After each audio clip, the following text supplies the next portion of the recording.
Hello, Ravi யாரு? உனக்கு தான் தெரியுமே, என் ஃப்ரெண்டுடா. உனக்கு அவன் ஃப்ரெண்டு, அவனுக்கு நீ யாரு? உனக்கு அவன் ப்ரொபோஸ்லாம் பண்ணிருக்கான், என்கிட்ட சொல்லவே இல்ல. ஏய், நான் தான் அவனுக்கு நோ சொல்லிட்டேன்ல. நீ நோ சொல்லல, அவனுக்கு எஸ் சொல்லாம வச்சிருக்க. அவன் என் மூஞ்ச உடைப்பான்றான், நீ அதுக்கு ஹார்ட் அனுப்புற.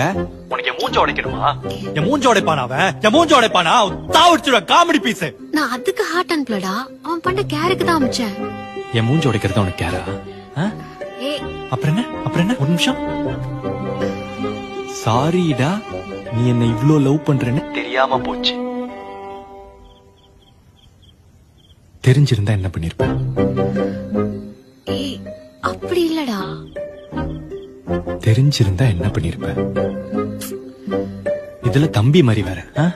தம்பி இப்படிதான் ப்ரொபோஸ் பண்ணுவானா? நான் எப்ப சொன்ன தம்பி மாதிரின்னு? அன்னைக்கு நிச்சயதார்த்தத்துல தம்பி மாதிரின்னு சொன்னியே. இல்லையே, ஃப்ரெண்டு மாதிரின்னு தான் சொன்னேன். நிக்கிதா, சத்தியமா சொல்றேன், தம்பி மாதிரின்னு தான் சொன்னேன். சத்தியமா ஃப்ரெண்டுன்னு தான் சொன்னேன். எனக்கு நல்லா ஞாபகம் இருக்கு, நீ சொன்னது எனக்கு நல்லா ஞாபகம் இருக்கு. தம்பி மாதிரின்னு சொன்னேன். எனக்கும் நல்லா ஞாபகம் இருக்கு, ஃப்ரெண்டுன்னு தான் சொன்னேன். நிக்கிதா, பீ மாதிரி உருட்டுற. நிக்கிதா, பீ மாதிரி குத்து நல்லா காது குத்து. அன்னைக்கு என்ன கூட்டு போய் காது குத்துனல்ல, அவன் மூக்கு குத்த சொன்னா நீ எனக்கு காது குத்துனியா?